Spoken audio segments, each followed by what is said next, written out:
Scott, going off that team anyway, there's no sense that you're just content to be in a quarter-final and put the feet up ahead of next week? No, I think obviously the New Zealand team's come out today as well. I think we're all looking at building momentum, recognising the occasion. I think a last group game, a game against a World Cup contending group, 30,000 people gonna fit into the stadium. So it's the occasion itself is a great opportunity for players, staff, and the Irish fans to be a part of. And we want to keep building momentum going into the following week. Obviously, a lot of people this week have been, and for the last few weeks, have been talking about Aoife Wafer. Can you just give us a sense, how close was she to being available this week, and are you confident she will be available next week? So all the way through, there's been a bit of a plan around Aoife. From the very beginning to her joining up with the group a couple of days after we'd arrived, and everything's tracking and trending. Aoife's return to play and return, so she's back in training. She's going well. She's desperate to be involved. She's desperate to be involved this weekend. Our plan of where she's coming back to, we could have considered picking her this week. We've made a decision that actually for her best opportunity and as the team's best opportunity is to go hard in training again next week, and we'll see where that stands us for the following week. So you would be pretty confident you could get her back on the pitch next week? I'm really confident. If you look at her eyes, you can see she's really confident as well. Can I ask about Fiona Chute? A lot of people were surprised not to see her involved. Was that an injury call? Was it just a selection decision? No, actually Fiona's been great for us over the competition. She's developed her game massively. She picked up a bit of a bump last week. You'd have seen her being looked at on the pitch, and it just allows us to have a look at the next week. So medically, she's ruled out this weekend, but she'll be fine for the following week. She's playing really well. Really excited to get her back, and we need her for a quarter final.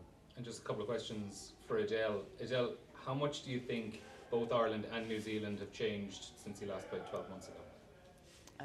Yeah, massively. I think we were on the start of our journey as a squad on a very upward trajectory, quite fast as well. So where we've grown in the last 12 months, I know we reiterated a lot in our meetings, in our reviews and our previews, and when we look back at games, how much we've developed as a squad. So that's constantly reiterated to us as where we've grown. Yeah, we're a completely different squad to where we were at the start of this campaign, especially from Dubai. The players that have come in, the players that are able to step up when we don't have certain names available. I think it's been a massive part of how we've developed as a squad.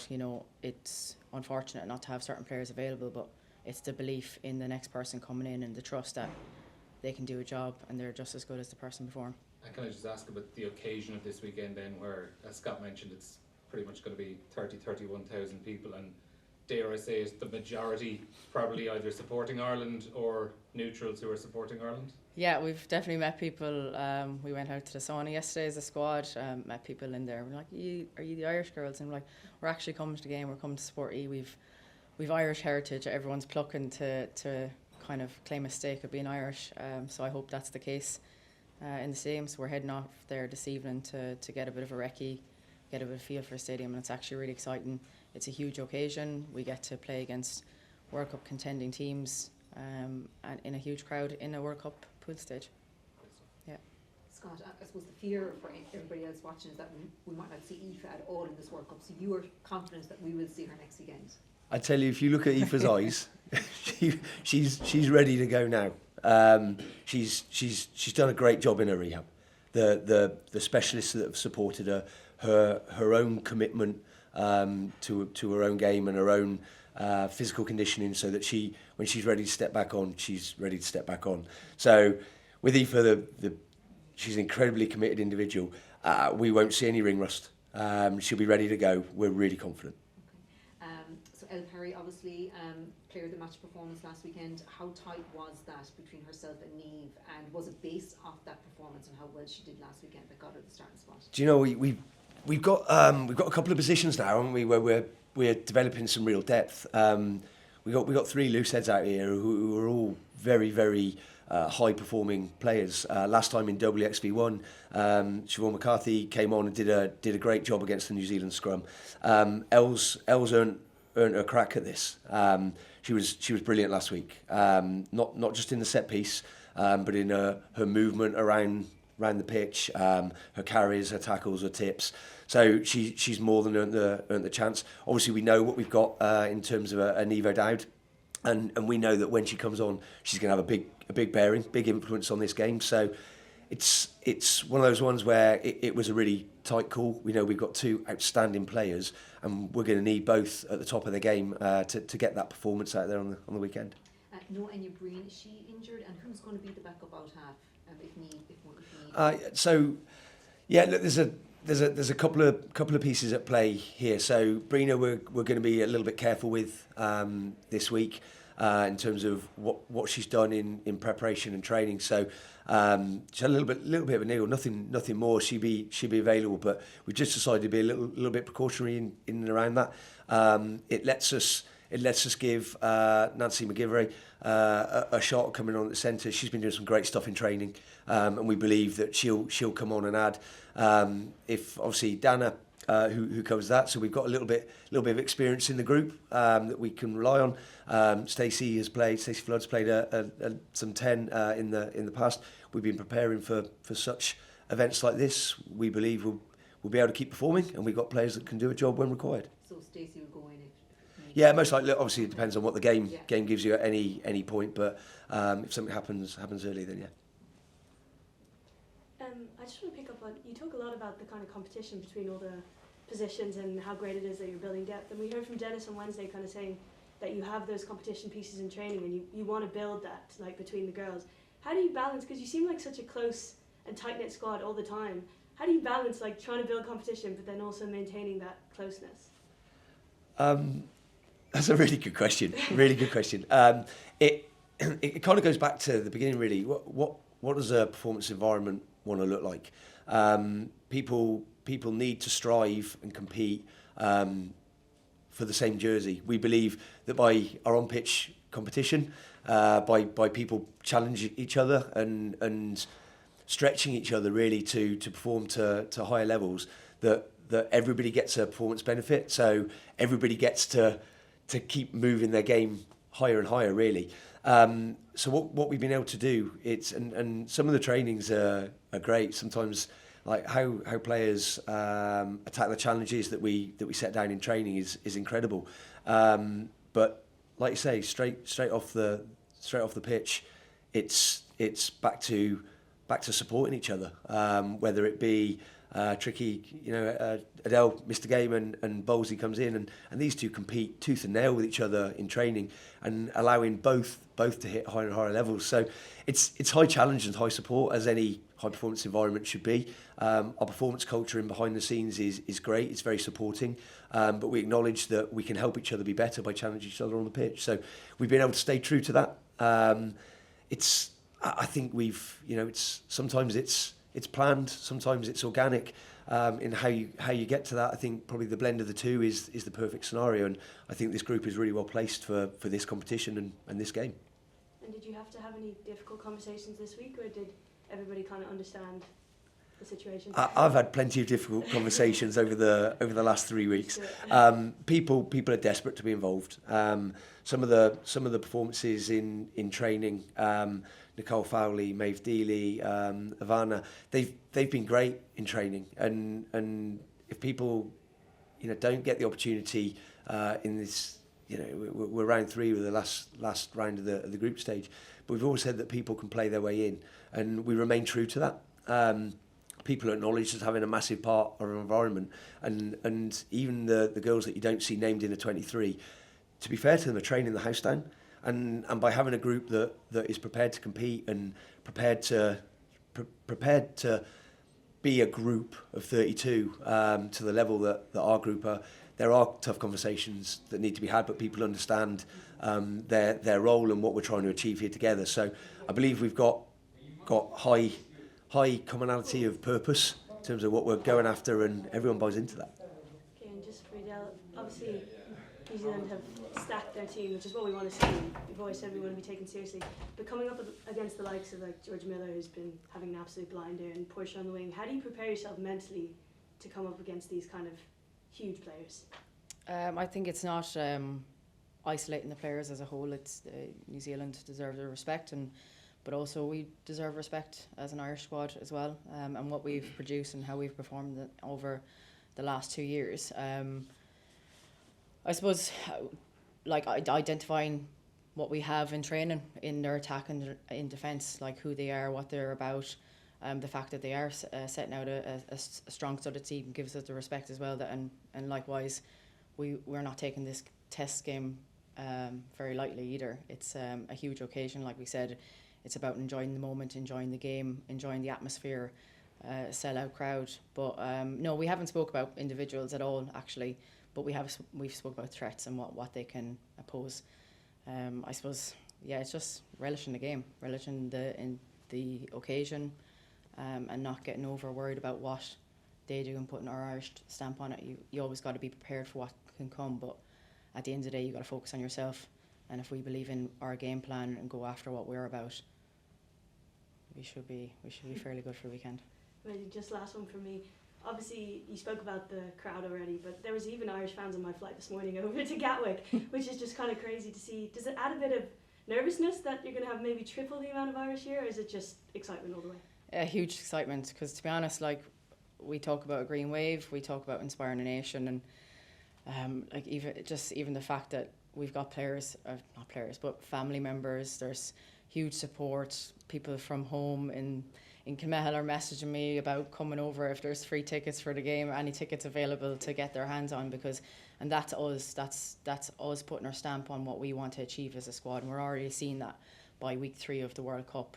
Like it's inspiring for us as well that what we're setting out to achieve as a squad on the outskirts is starting to kind of come to fruition. And you've seen that weather out there today in Brighton. I think the storm has been brewing all week, and it's been unbelievable, really.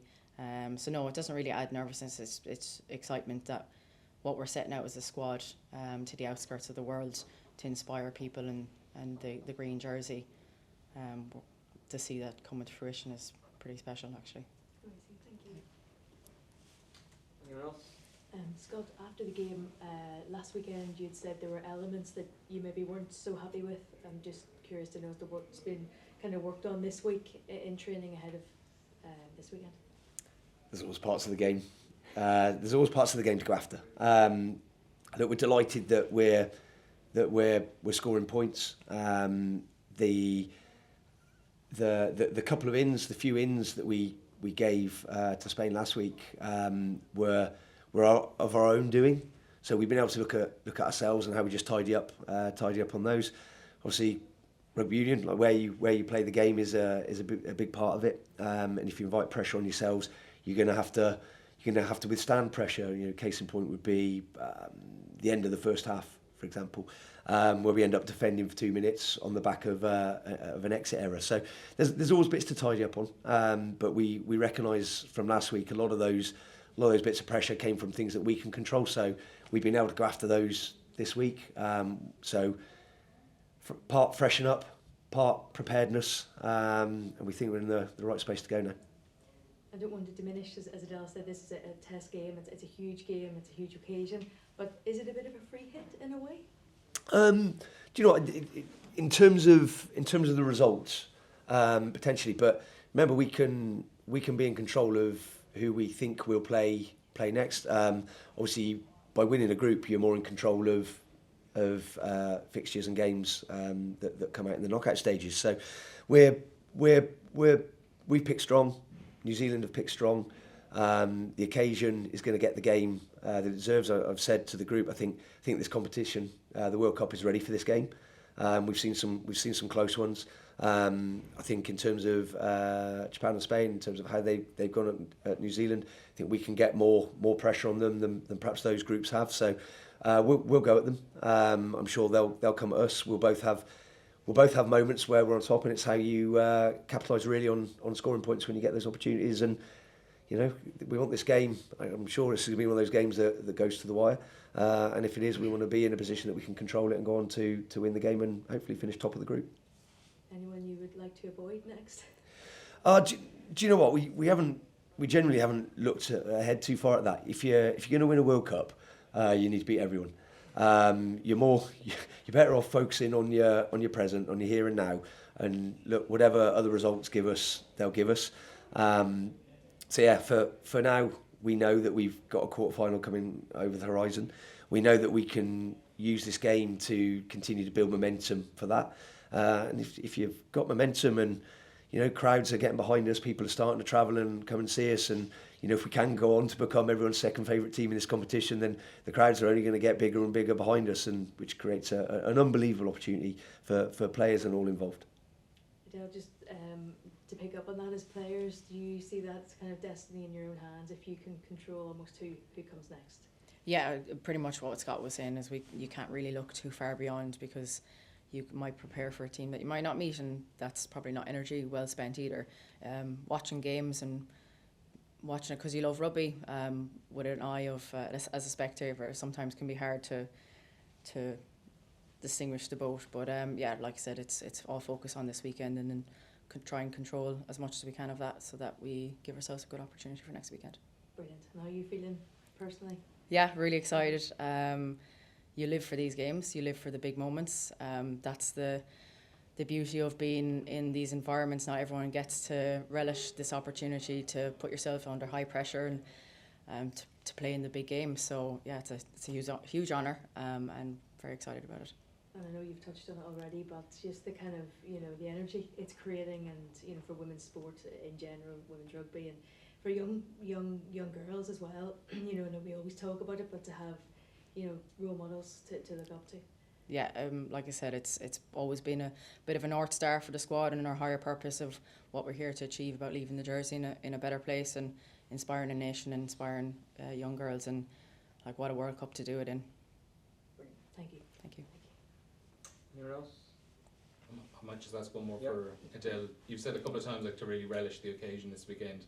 Do you have to relish the fact that, like, New Zealand are probably going to be coming out with a bit of revenge in their mind? Do you have to relish the fact that there might be a target on Ireland's back this year? Yeah, absolutely. Like, I'm sure they definitely felt the last outing that they, you know, probably didn't take us for as much granted as they wanted to.